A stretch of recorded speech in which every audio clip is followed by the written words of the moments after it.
अब देखिए ज्ञान क्या है। ये ज्ञान और पाठ्यक्रम में हमने ये पढ़ लिया है। इसके अलावा ज्ञान का अर्थ, अवधारणा,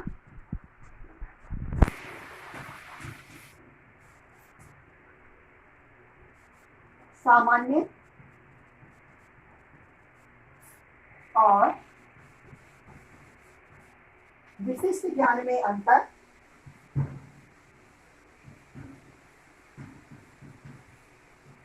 विशिष्ट ज्ञान में अंतर। इसके अलावा सामान्य ज्ञान और विशिष्ट ज्ञान क्या है, इनको पढ़कर इनमें क्या अंतर है ये भी हमने समझ लिया है। इसके अलावा और हमने इसकी प्रकृति, ज्ञान की क्या प्रकृति है, क्या इसकी विशेषताएं हैं, इन सबको हमने पढ़ा है।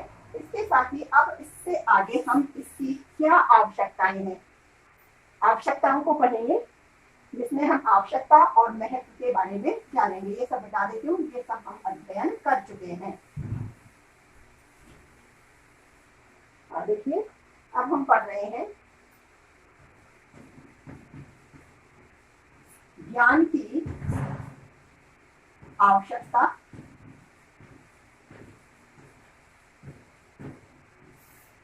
एवं महत्व।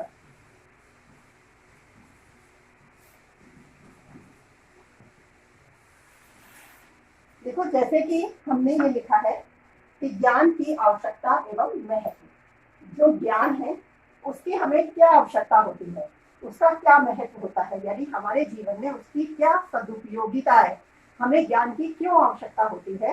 तो उन्हीं टॉपिक्स के बारे में इस पॉइंट के माध्यम से हम इसमें चर्चा करेंगे, उसे समझेंगे कि किस तरह से हमें ज्ञान आवश्यक होता है, हमें आवश्यक होता है। जिन बालकों को हम पढ़ा रहे हैं, जिन बालकों को ज्ञान पढ़ना है, तो उन्हें किस माध्यम से, किस किस दृष्टि से ज्ञान आवश्यक होता है, उसी को हम देखेंगे। कि जैसे मानो बालक का सर्वांगीण विकास करना है। सर्वांगीण विकास अर्थात जैसे पहले भी काफी समझाया हुआ है, सर्वांगीण विकास से अर्थ होता है बालक का संपूर्ण रूप से बालक का विकास।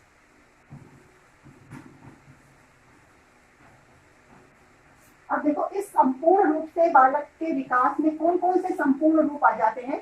पहला देखो जैसे आध्यात्मिक विकास, आध्यात्मिक विकास, शारीरिक विकास, इसके अलावा चारित्रिक विकास, नैतिक विकास, मानसिक विकास,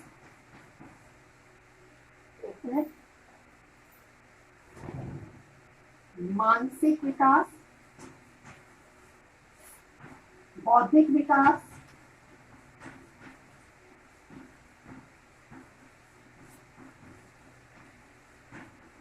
इस तरह से संपूर्ण दृष्टि से सभी तरह के विकासों को हम क्या नाम देते हैं, सर्वांगीण विकास। तो बालक के सर्वांगीण विकास के लिए आवश्यक होता है ज्ञान। तो इसी दृष्टि से हमें क्या है, ज्ञान की आवश्यकता होती है। बालक के सर्वांगीण संपूर्ण विकास के लिए ज्ञान की आवश्यकता होती है और इसीलिए उसका महत्व भी है, यानी महत्व भी जरूरी है। तो अब कुछ टॉपिक्स के माध्यम से हम इस टॉपिक को क्लियर करते हैं। हाँ देखो अब मैं इसको बताती हूँ आगे। अब अगला टॉपिक है, इसमें से जो पॉइंट है वो लिखेंगे।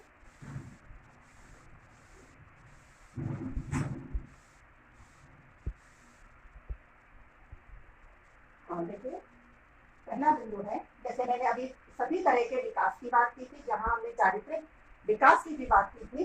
तो पहला बिंदु ले लेते हैं ज्ञान की आवश्यकता में चारित्रिक विकास के लिए, अर्थात कहें चरित्र के विकास के लिए, चरित्र के विकास के लिए। अब इसे और भी हम लिख सकते हैं, चरित्र के विकास के लिए ज्ञान आवश्यक है। पर हम इतना लिखकर बाकी एक्सप्लेन कर देंगे, और इसमें इतना ही लिख लेंगे, चरित्र के विकास के लिए। ठीक है। अब इसमें हम देखेंगे कि जैसे चरित्र के विकास के लिए, यानी किसी ना किसी प्रकार से जो ज्ञान है वह बालक के चारित्रिक विकास को भी प्रोत्साहित करता है, चारित्रिक विकास भी करता है। जैसे मानो किसी ना किसी तरह की बालक को कुछ जानकारी दी जाती है, तो उसके चारित्रिक विकास के लिए कुछ तथ्यात्मक, कुछ परिचयात्मक ज्ञान उसे दिया जाता है। उस तथ्यात्मक और परिचयात्मक ज्ञान के माध्यम से ही बालक का चारित्रिक विकास होता है। जैसे मानो कोई कहानी, किसी तरह की कोई घटना, कोई भी तथ्यात्मक ज्ञान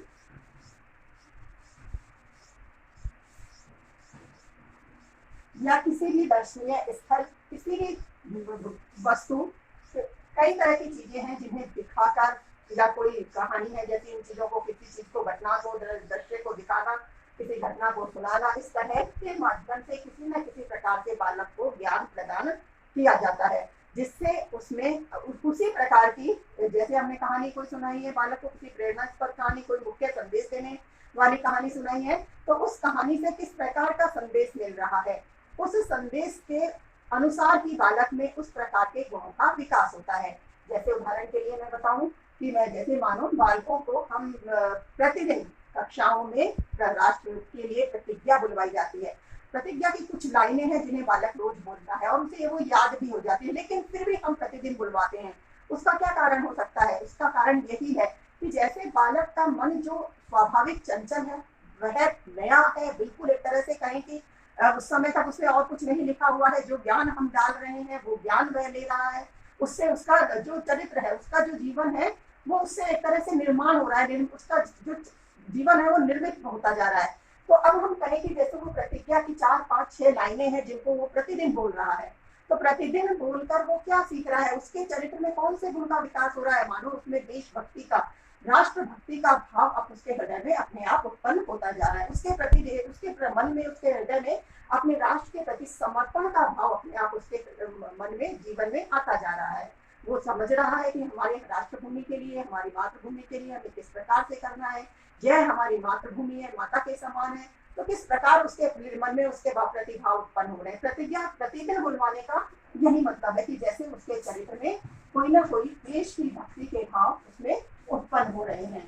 ठीक इसी तरह से मानो किसी तरह की कोई, हमने किसी पर दया करने की कोई कहानी इस तरह की बालक को सुनाई, जिसमें किसी व्यक्ति ने किसी पर दया की है और उससे उसको जैसे मानो प्रशंसा मिली है, तो बालक इस प्रकार की कहानी सुनकर उसे लगेगा कि हाँ, उसके को इतना प्रसिद्धि मिली है, इतनी अच्छी अच्छी बातें हुई है, तो वो भी कहीं ना कहीं उन गुणों को अपने चरित्र में लाने का प्रयास करेगा, वो भी वैसा ही बनने का प्रयास करेगा। इसीलिए हमने चाहते हैं कि जैसे जो ज्ञान देते हैं, क्यों हम असामाजिक तत्वों से, असामाजिकता से या बुराइयों से बालकों को बचाना चाहते हैं, और अच्छाइयाँ और अच्छे संदेश, अच्छी कहानियां, अच्छी फिल्में, अच्छे नाटक, सभी चीजें हम उन्हें अच्छा दिखाना चाहते हैं। उसका कारण क्या है? क्योंकि बालक के चरित्र पर उस समस्त ज्ञान का कहीं ना कहीं कुछ ना कुछ प्रभाव अवश्य रहता है, बालक वैसा ही बनने का प्रयास करता है। तो इसीलिए हम अच्छे से अच्छे संदेश, कहानियां, नाटक, फिल्में या कोई भी ज्ञान जो जिसे दिया जा रहा है, या विद्यालय में जो भी गतिविधियां करवाई जा रही हैं, उनसे किसी न किसी प्रकार से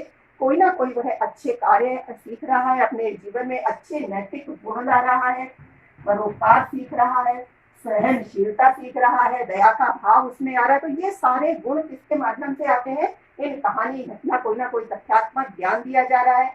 इन सब के लिए जैसे एक ही बात हम बोल दें कि जैसे बालकों को एक सब्जेक्ट के रूप में, एक विषय के रूप में भी इस तरह के ज्ञान के लिए विषय भी पढ़ाई जाती है, जिसको हम नैतिक शिक्षा के नाम से जानते हैं। तो बालकों में चरित्र के विकास के लिए भी किस तरह ज्ञान की आवश्यकता है, उस ज्ञान की प्राप्ति के लिए बालकों को नैतिक शिक्षा के विषय के रूप में एक विषय, एक सब्जेक्ट पढ़ाया जाता है। ज्यादातर विद्यालयों में ये पहले कालांश में या अंतिम कालांश में पढ़ाया जाता है, जहाँ समय की कम और उपलब्धता रहती है। बालकों के जैसे अन्य विषय भी बहुत होते हैं, तो इस तरह से उसको कम समय देना होता है। तो प्रेयर में, प्रार्थना के समय भी कुछ समय इस शिक्षा के लिए, इस विषय के लिए निकाला जाता है, और इस विषय के माध्यम से बालकों का चरित्र का विकास हो पाता है। इस दृष्टि से हम कह सकते हैं कि ज्ञान की आवश्यकता में चरित्र के विकास का भी महत्वपूर्ण योगदान है, या ज्ञान के माध्यम से बालकों के चरित्र का सर्वांगीण, जो मैंने अभी थोड़ी देर पहले लिखा था, सर्वांगीण विकास हो सकता है। तो इस तरह से हमें बालकों के सर्वांगीण विकास के लिए चरित्र विकास भी आवश्यक होता है, और उसके लिए हमें ज्ञान की आवश्यकता होती है। अब हम इसके बाद नेक्स्ट बिंदु लिखेंगे। हाँ देखो, इसके बाद लिखेंगे व्यावसायिक विकास के लिए।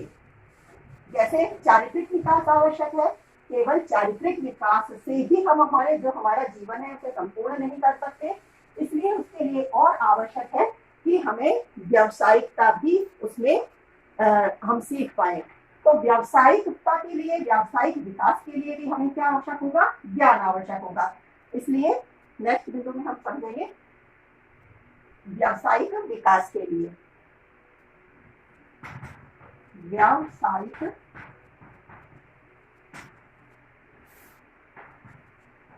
विकास के लिए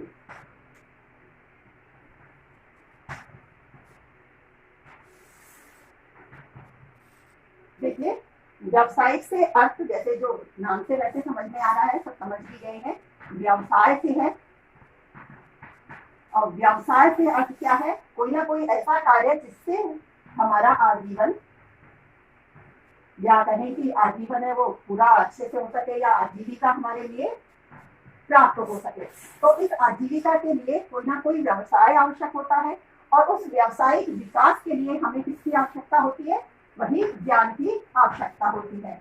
इसलिए ज्ञान की आवश्यकता के साथ साथ फिर हमें व्यावसायिक विकास पर भी ध्यान देना होता है, और व्यावसायिक विकास के लिए इस ज्ञान के माध्यम से इस तरह की कुशलता भी बालकों में विकसित की जाती है। जैसे किसी न किसी प्रकार से, जैसे बालक प्रारंभ में तो एक समान सभी शिक्षा लेते हैं, लेकिन उस शिक्षा के बाद देखो ज्ञान की सीमा में और विकास होता जाता है, फिर बालक भी